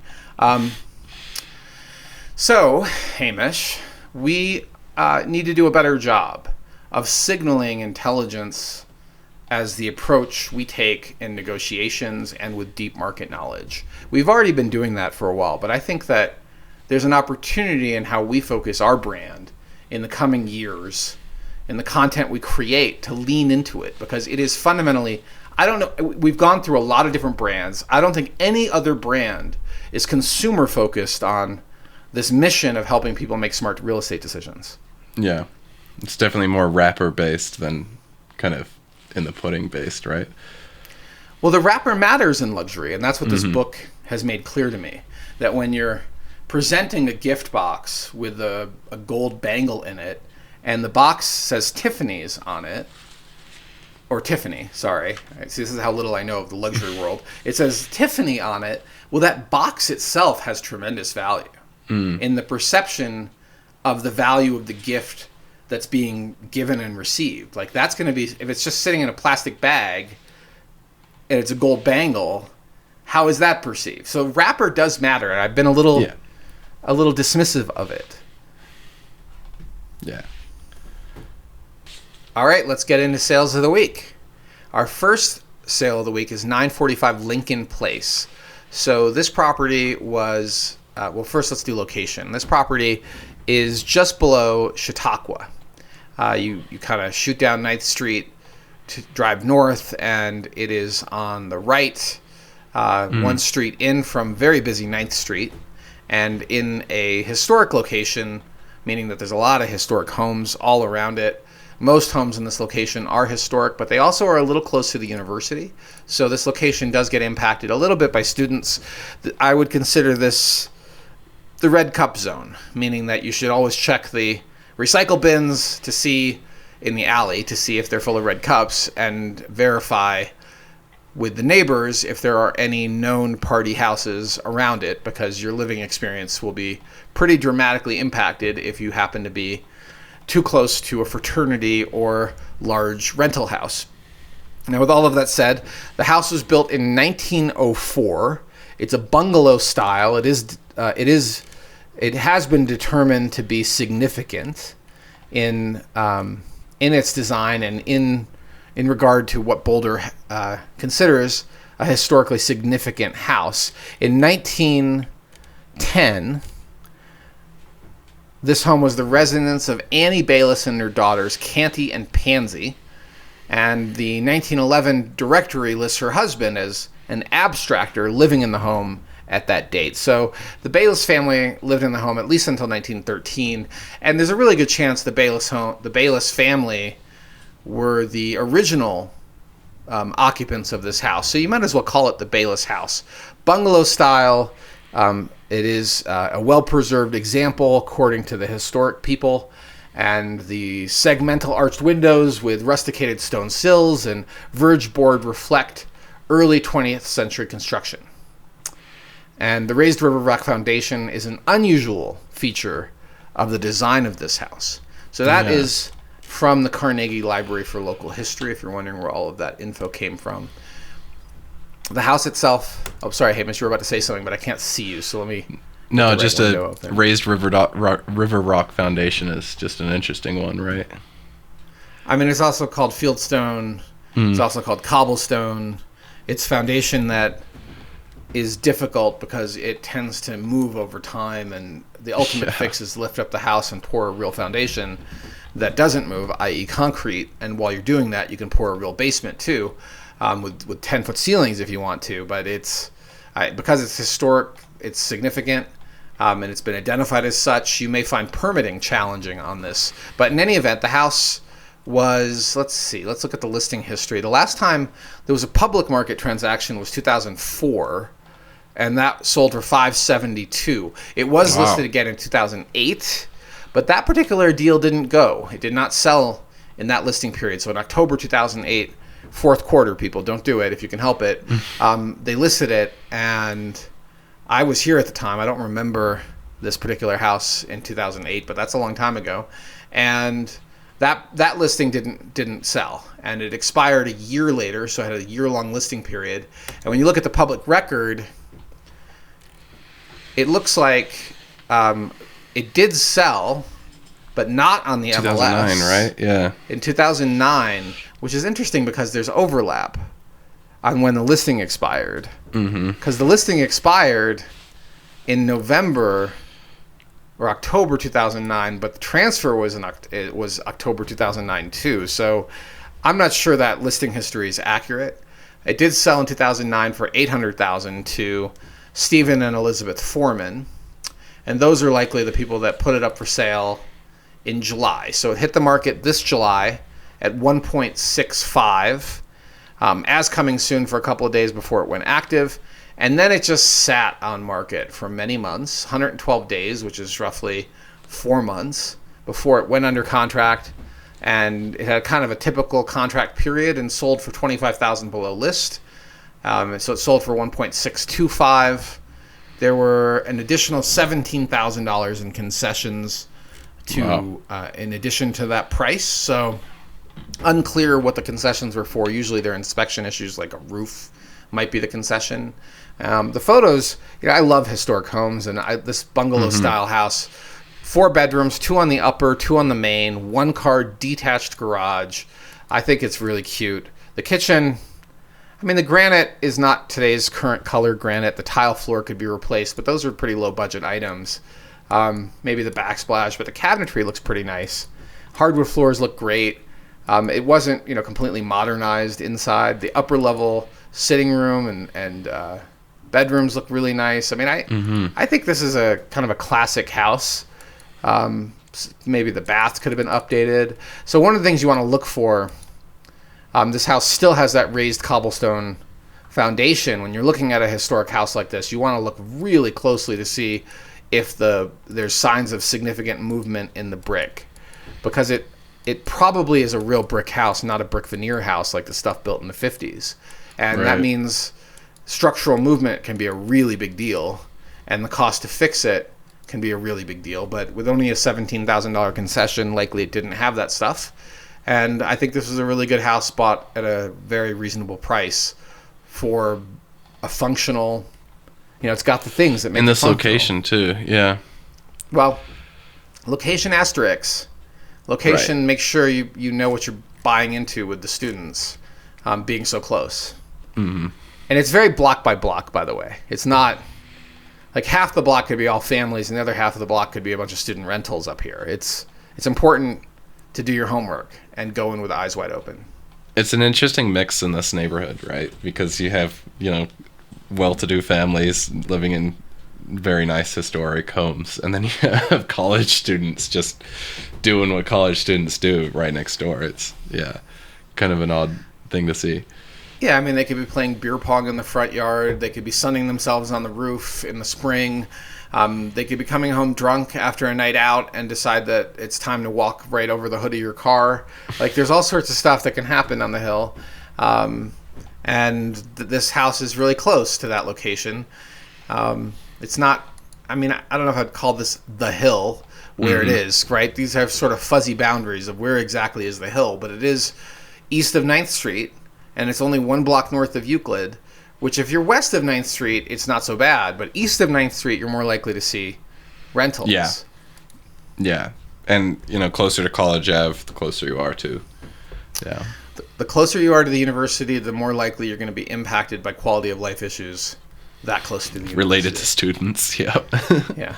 The noises students make. All right, next. 2345 Walnut Street. So this property was listed as an income property, and it just closed on December 13th for $1,080,000. The list price was $1,200,000. It had originally been listed at $1,008,000 in June. So it came down $720,000, which is a massive discount to the original list price. No kidding. It's sort of, it was being sold on its potential. So if you read the listing, it says, unlike typical duplexes, these are 2 distinct structures. And it's zoned RH2 that allows for more flexible development, with the city permitting up to 40% of the floor area ratio to remain undeveloped without restriction on the number of units. So from a location perspective, this could be sort of a cash cow rental if you do some redevelopment. But keep in mind, the house was built in 1920. It's pre-war. And even though it is marketed as an income property, maybe you could argue it doesn't matter. The city is going to care if you are going to try to redevelop it, and you're going to run into a lot of red tape.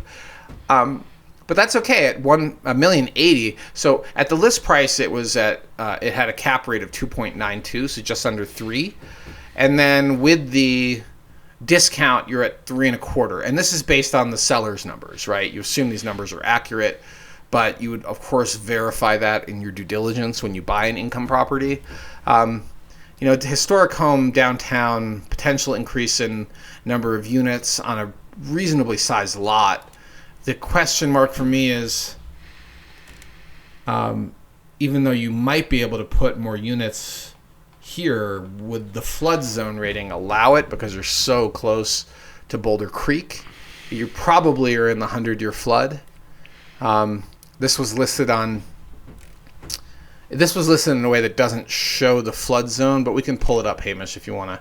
Yeah, I don't know if you have that link to the Boulder flood maps, but I'm pretty sure this is a good chance this is in the 100-year flood, and that dramatically limits your development options.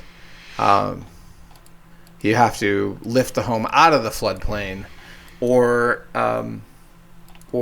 manipulate the floodplain somehow, but you're limited to 50% of the assessed value of the structure in your permitting, which ratchets up, but does also create another barrier to getting building permits to do what you might want to do with the property.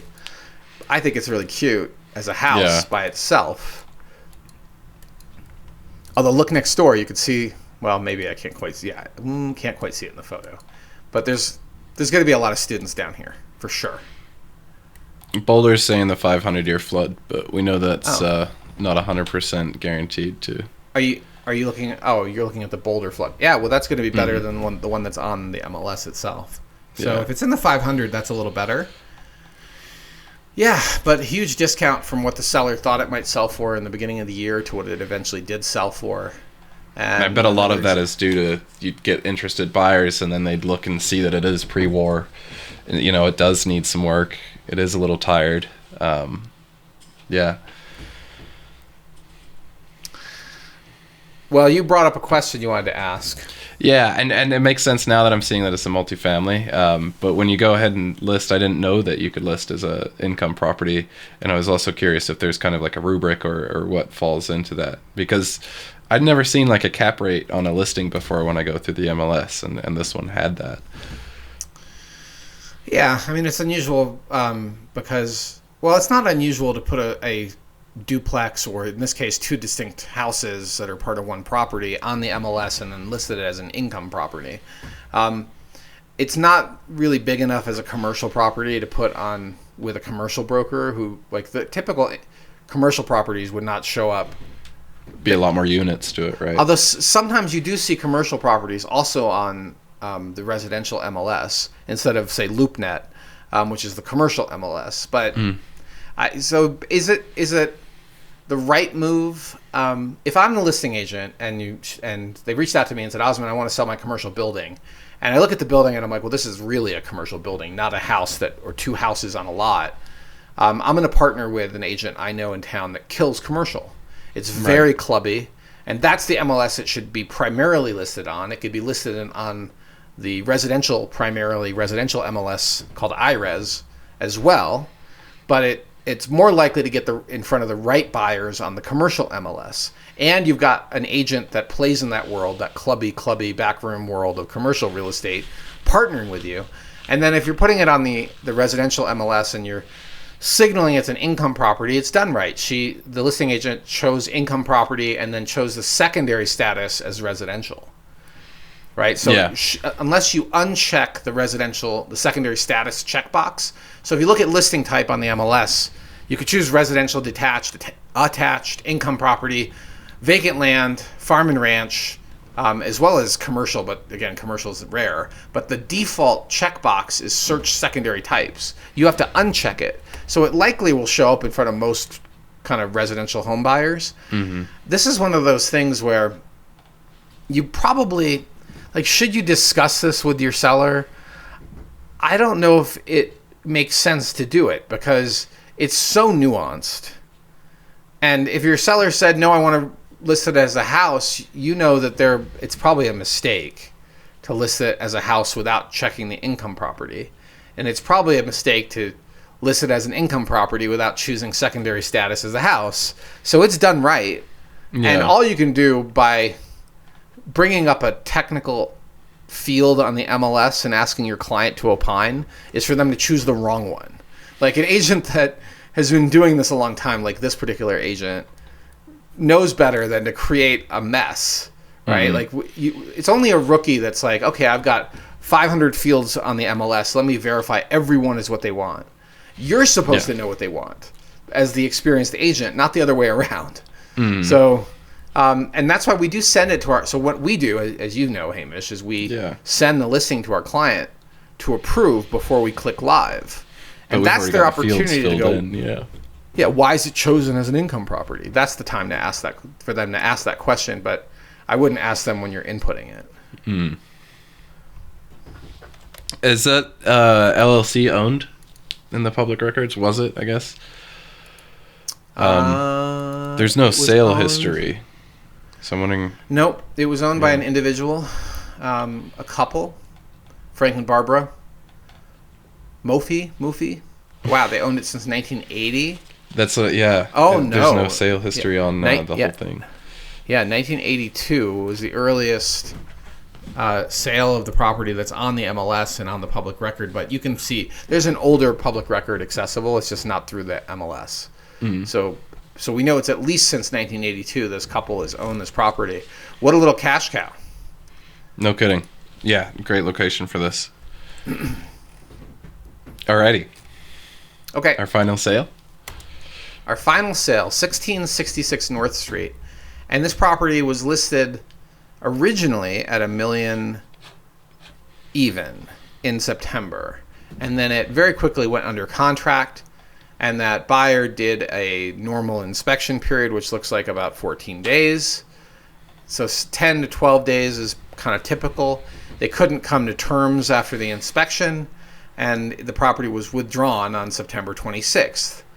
And then it was in withdrawn status for more than a month. And then it came back November 1st, same photos, different listing, same listing agent at $1,075,000. So $75,000 more. And it went under, nothing really happened for about 2 months, and then it went under contract 2.5 months in, and it sold for $1,075,000, no discount to the list price. So that's an interesting fourth quarter deal, because you'd expect a property that had an inspection issue, got pulled off, and then brought back would not sell for more money, but it did. And you can kind of read the tea leaves. It got a brand new roof, it got a new hot water heater, and a brand new furnace. So, that's your $75,000 right there. Maybe not. I mean, this is a basic house built in the 50s, so I'm having a hard time penciling out $75,000 for a furnace, roof, and hot water heater. But it looks like the first buyer tried to extort the seller, and the seller said no. And this is a Patrick Dolan listing, right? And this is one of the benefits of deal. So we like Patrick a lot. That's why we mentioned his name. Yeah, because he does good work. And he advises, and almost certainly he told his seller, look, you're being extorted by what the buyer number one wants. I agree with you. Let's fix these things, and then we'll put it back on the market. We have it priced right. And they did that, and they sold it at list. Now, it's kind of a weird house, right? It's 1,100 square feet without a basement. It has a one-car carport, so not a garage. And it's only a 2-bedroom, 1-bath. So likely two of the bedrooms were combined into a primary suite. The interior of the house has some nice updates. It's a small is beautiful house with vaulted ceilings. And this is the kind of thing that would appeal to downsizing individuals. It might appeal to people that have grandkids in Boulder. It could also be it's right below Sunset Hill. It's not on Sunset Hill. It's right below it. And you can see the value of the homes on that top hill are going to be north of 5. So if you own the house on top, any of the houses on top, having a guest house right below you would be for $1 million. Oh, no kidding. Is a no-brainer, right? So that's this could easily have been acquired by one of the people above that said, I need that house because that's the perfect little guest house for when my mother-in-law visits. and I don't want her in our house. I want her in her own house. So, and it's just down the hill. So nice little option for people looking for family compound, but not actual family compound. And $1 million is actually pretty reasonable. $1,075,000 for a home that's got some updates. I think that's very reasonable. In a location that's easily walkable to downtown. You could stroll to downtown. You can roll to downtown. You can skip to downtown. It's super close. There's a little bit of a hill there. Actually, I just ran through here the other day. Like you're gonna have a little bit of a hill to get to where you want to go, but it's not that bad. And in fact, there's actually a little hidden, sneaky social trail that cuts between 19th Street and Sunset. And it does, I don't know if it's legally allowed. I don't know if there's an easement there, but I ran through it the other day because I was running and I wanted to get to downtown. And so I went up 19th Street and then I cut through that back trail between two houses and ended up on Sunset. And there appears to be no fences or signs or anything. It's clearly a trail. So you can trail your way over to North Street in a few minutes. Or if you're one of those houses that literally back to it, you could create a little fence gap and walk right to this back house. So that'd be awesome. And look, the same house in Martin Acres would be $800, right? And so you're getting for $1.1 million. You're in or less than the baseline neighborhood. Yeah, you're in one of the a little less than baseline. You're in one of the most premium locations in town, and it's got updates, and it's got a Viking range and nice kitchen. You wouldn't be embarrassed to put your guests in this house, or your elderly mother or father. Yeah. Only thing, right, is just I would have at least updated the roof pics, the pictures including the roof, because it's visually, not great. I agree. New roof needs new pictures, but whatever. It's not our listing, and also kudos. Kudos to Patrick, and maybe they were getting extorted by the buyers, and it's visible and obvious. I mean, it's in the pictures, so that's kind of a. I think, kudos to Patrick, and the most likely explanation, what we've kind of said, I think they handled that right, saying, we're actually just going to pull it off, fix it, and come back. I mean, Patrick could have easily said to the seller, I can envision this, dear seller, we're happy to list the house at $1 million. Really, we should fix the roof, deal with this old water heater, deal with the furnace. Your all-in cost will be $50,000 at most. And we could sell it for more than that because now it looks like a home that's been well taken care of, not a home that has a bunch of deferred maintenance. Yeah. And I mean, that's good advice. And this is proof of that advice. Even in December, even in the fourth quarter, granted this location is what's driving that. It doesn't have a real garage, but it is post-war. So maybe the garage can be enclosed. It is a really big lot too. 9,800 square feet is a huge lot. Yeah, that's what drew you a little bit as well when we were searching for homes. So it's got room. The post-war is a really nice thing to have. And that carport, I imagine, could be closed in fairly simply. Yep, for sure. Yeah. I mean, small. It's only 1,100 square feet. Doesn't have a basement. It's not like there's no perfect house, but I can see who it appeals to, and it would appeal to almost anybody that wants a second home in Boulder. Or somebody that's downsizing. Something young easy. Professional. Cheerful, yeah. It's cute. All right. That is our segment on recent sales. Very nice. Sales of the week. To the news, there's a new bike trail that's just opened up. I wish I had consulted Ian. He's part of the Boulder Mountain Bike Alliance, and they do a lot of trail building up there. But the Cobalt Trail, Osman. I just ran it the other day. So did you? I did. You can access it practically from our office, and It's got some nice turns on it. It's nice and wide open, and it allows you to access all of Boulder Valley Ranch. With that said, Boulder Valley Ranch is tiny, okay? It's not like you're going to spend hours riding Boulder Valley Ranch, but if you're on a mountain bike, you can easily do a quick loop, get in and out of Boulder Valley Ranch. Now, almost directly across from Broadway is that access point, almost directly across from Broadway. There is some, there are some social trails along the highway there, dirt trails to even keep you mostly on dirt, and then do a little loop and come back. You could have always done that, but the Cobalt Trail is better than what was there before, which was a very steep, direct drop.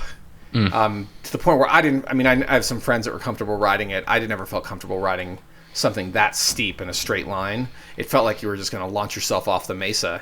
Yeah, those always get me. This is a cool trail, and I think it will add value to those that live nearby or those that want to mix some more dirt into their cycling routines out of North Boulder. Yeah, make the most of it. And next, we did say we were going to get into gold. We did. Otherwise, I would skip it because I know you don't want to cross the 2-hour mark on podcasts, but we're going to do it this time, Hamish. So yeah, we are. This is an article from Bloomberg, and it was published, a couple days ago. Oh, no, sorry. It was updated yesterday. Originally published on the 16th, and it's looking at how gold prices are sliding along with stocks ahead of the Fed decision on rates. And in that is a chart that shows that gold prices have surged 28% this year. So even though there's a small pullback in prices, 28% rise in gold is phenomenal, and a stock market that's been on a tear. So I brought this article up because we appear to be headed back to maybe another inflationary year. Good chance that's what's going to happen. That's what economists believe is going to happen. So what should you do if you are sitting in equities or gold or Bitcoin and you've seen this massive run up in your portfolio? Maybe now's the time to consider another classic inflation hedge. And we're not just shills for real estate, but that's how real estate has performed in the long run. It's kind of top of mind for us, yeah.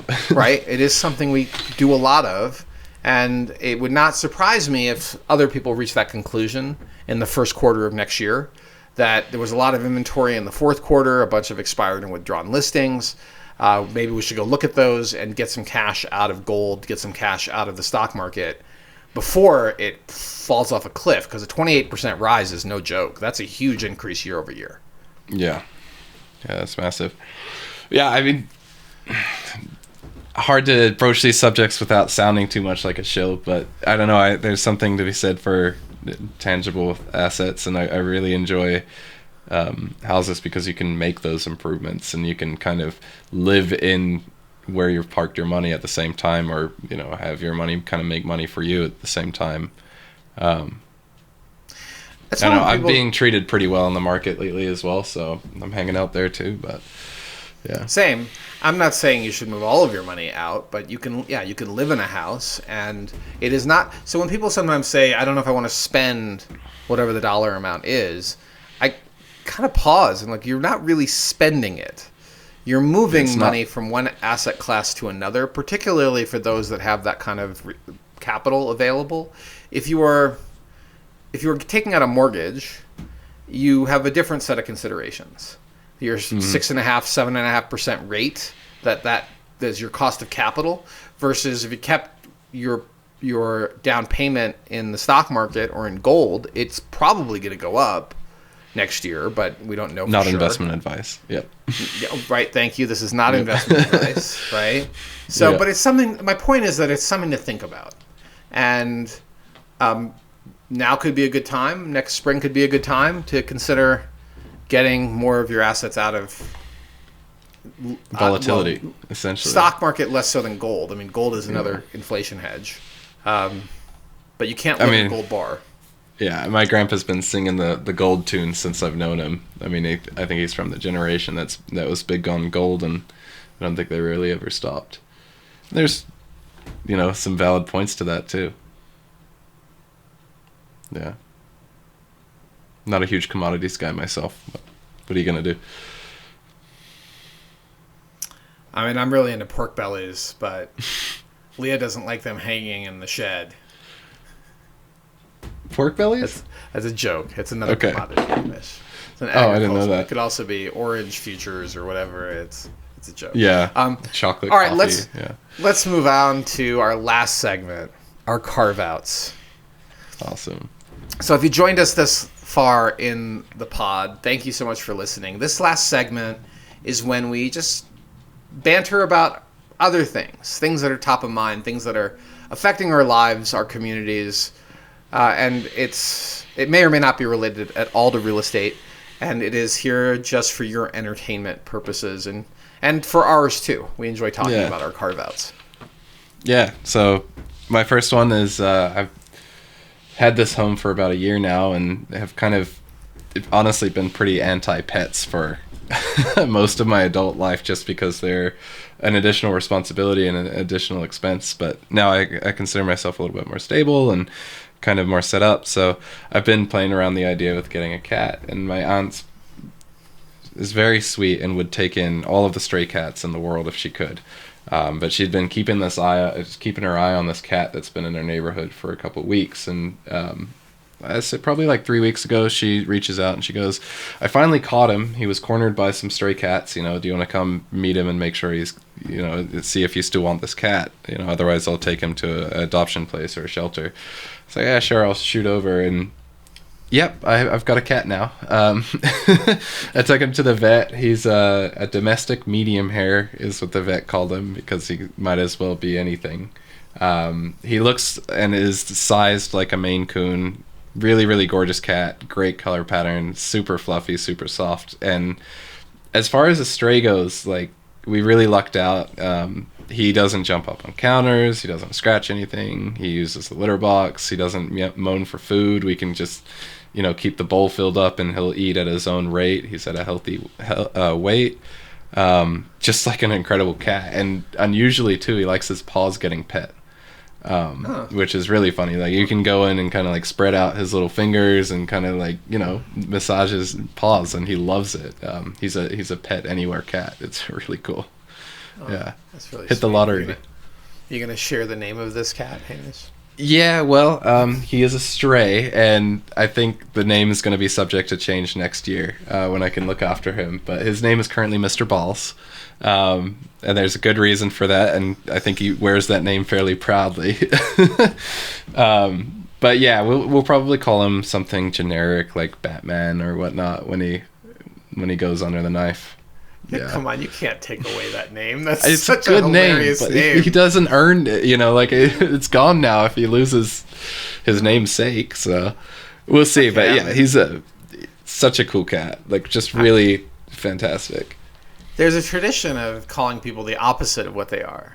So, like, you call somebody who might be really, like, you might call somebody who's kind of overweight, you might call them slim, right? Yeah, good point. Right? Yeah. Like, that's sort of in line with 14-year-old teasing. So, I don't know. I'd be sad to see him lose such a classic name like Mr. Balls. Thank you, Osman. A lot of people have pushed back on the name, but I'm glad you're a fan. It tickles the inner 14-year-old. It does, doesn't it? It's such a, yeah. But, yeah, Mr. Balls, maybe I'll get him on a podcast at some point. Who knows? He mewed in the last one. I have a time code of when he meowed. 2720. If you go back in the last podcast, he meowed then. That's great. Yep.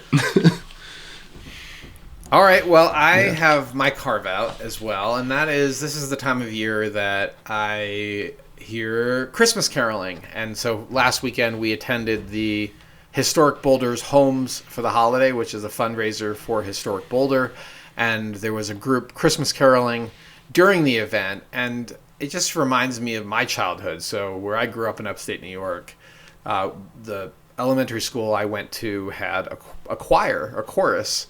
Maybe it was called a choir or chorus. I can't remember what it was called. But from 4th grade all the way through college, I was involved in choruses and choirs, and Christmas caroling in upstate New York was a thing. All of the music around this time of year was Christmas music. And it never occurred to me as strange, right? Like, today I can't imagine a public school, especially in Boulder, having a choir that sang religious Christian Christmas music. But that's what we did in upstate New York. And I think I know every single Christmas song. Like, it's super rare that I hear a traditional caroling song that I've never heard before. And so it always brings sort of a smile to my heart then when I hear Christmas caroling, because it was a magical time of year. And Historic Boulder's event had Christmas caroling, and Cool. And even the barbershop group I used to belong to here in Boulder would do caroling, Christmas songs for various. Are we allowed to call them convalescent homes, like nursing homes, assisted living facilities? Would do caroling there. So, that's cool. something I didn't know you're part of that. Yeah, I don't often talk about my barbershop days in Boulder. So this is no not just shame Christmas here, caroling. Yeah. It's also barbershop. I haven't done that in many years. I do miss it. I was a tenor 1, in fact. That's cool. Super high. Could get really high. My voice range falsetto was pretty impressive. I don't think I could hit those notes today. But anyway, that's all I wanted to bring up was how magical Christmas caroling is this time of year. And it was really cool to see it during the Homes for the Holiday event from Historic Boulder. Yeah. I've never been caroled, so maybe that changes, but what? I'm not sure it will in time. Yeah. It's really fun because they ring your doorbell and you open the door and there's like 12 people out there and suddenly they launch into, Hark the Herald Angels Sings or One Holy Night or something. And you're like, oh my God, this is really pretty. Yeah. You're like, it's really hello. Cool. Go for it. It beats a lot of other people knocking on your door. True. It beats almost anyone else knocking at your door unless they're small children and it's Halloween. Like I think this is better because you don't need a supply of candy and all they're doing is spreading good cheer and singing for you en masse. So it's lovely.